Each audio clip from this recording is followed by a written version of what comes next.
All right, guys. So the next topic that we have in the course is this idea of work. And so previously we talked about energy and the different types of energy and how energy is conserved.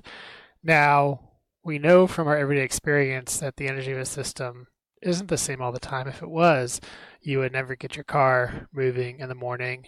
You'd never be able to move from your seat. And so there's got to be something that changes the energy of the system. And we're going to learn in this section that that something is called work. So when we define work in physics, it's a little bit different than you may think of work in your everyday language. So usually when we say that we're doing work, it means possibly that we're maybe holding something heavy, or it could be in a job.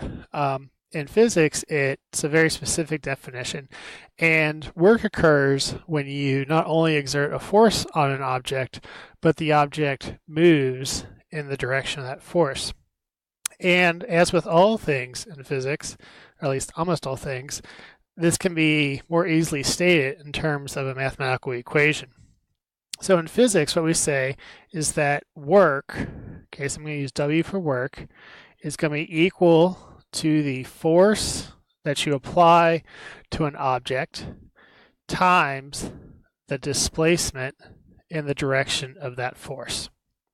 So force, as we already saw, is measured in newtons. This is measured in meters, so this is the displacement in meters. Okay, so make sure that you get your units right there. And then that means that work is a Newton meter, which is actually just a joule. So work has the same units that energy does. Now, I want to reiterate once again that when you do, for work to be done on an object, the object has to move in the direction of the force. For instance, if I go and I lift, let's put a box, we like boxes, right? So I exert a force on a box, and this box goes up, delta x. I've done work on that box, okay, and lifting it up. However, if I take the same box and I walk with it across the room, I'll exert a force up on the box, but the displacement is not in the direction of the force, it's perpendicular to it. And so here, I've done work on it because my force is in the direction of the displacement. Here, no work is done.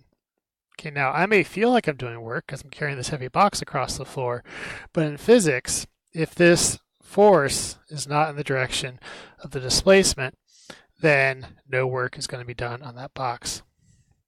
Okay, so the reason why work is so important in physics is it's how we can change the energy of our system.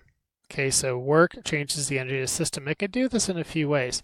So you can think of it this way. If I push, so I'm going to use a box again. I like boxes today apparently. So I have a box and it's at rest. So I have a velocity of 0. Then I exert a force on this box and I make it move some distance, delta x. Then what I have done is it starts with the kinetic energy of 0 joules. And it's going to end over here with some kinetic energy that's going to be positive. So it's going to go from having no kinetic energy to having kinetic energy because I've done work on it. I exerted a force and I moved it a certain distance.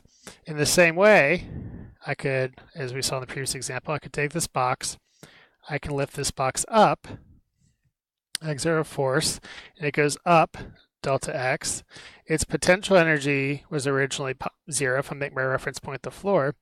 And then up here, so maybe here, I would say PE is 0 joules.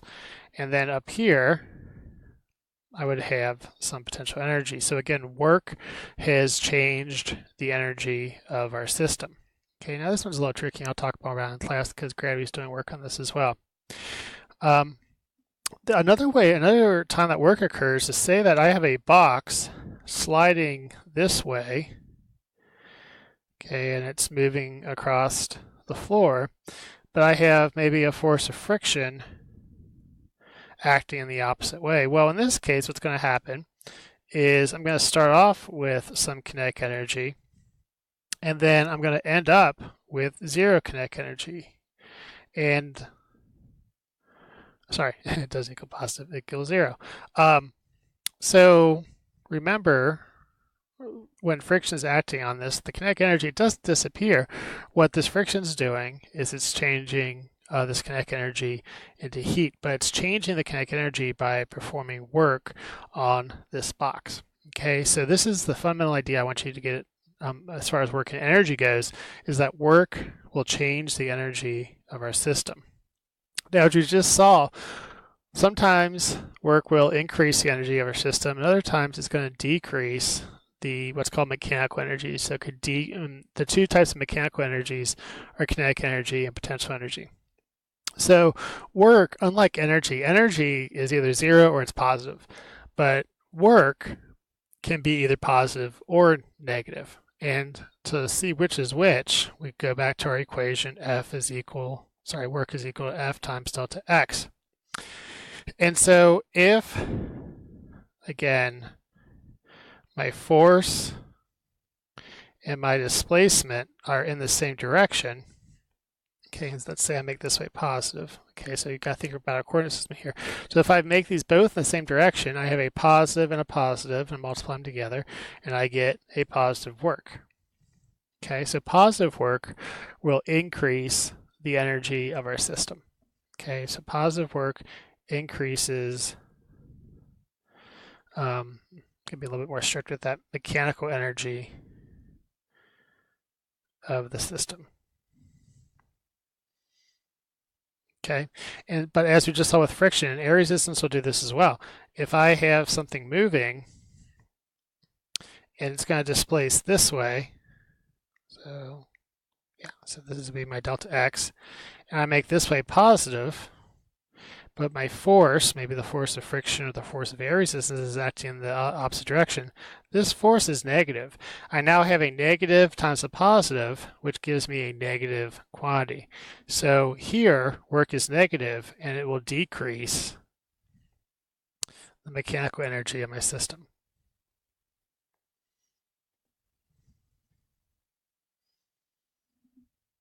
Okay, so keep that in mind. Work is not always positive, and so later on this week, when we do conservation of energy problems with work, we're going to have to keep that in mind. We're going to have to keep in mind, is work positive or is work negative when we do that? So the easy way to remember, if force and the displacement are in the same direction, work is going to be positive. If force and displacement are in the opposite directions, it's going to be negative.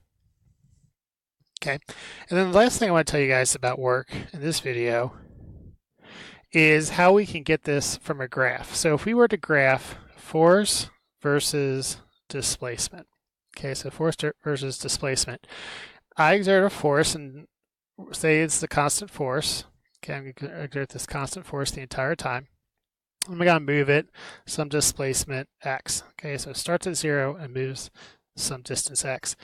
What we're going to see is that if we take the area under this line, this area will be equal to the force, so this length here, times the height, which is the displacement. Okay, and so that area is force times delta x, and so is work. So the area under a curve is equal to the work done. Okay, and it doesn't have to be a constant force. We could do a force that looks like this, and we saw this when we worked with springs, something that looks like this.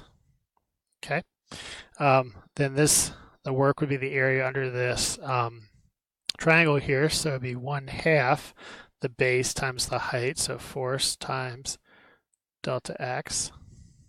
Okay, this will be equal to the work, and we use this when we derive the equation for our last potential energy.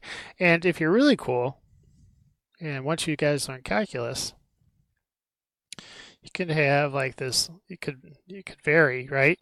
And you could have this function, and if you take the integral under the function, you'll get the area as well. Okay, so if you guys go on in engineering, or have to study physics again, architecture, anything where the force could vary over time, then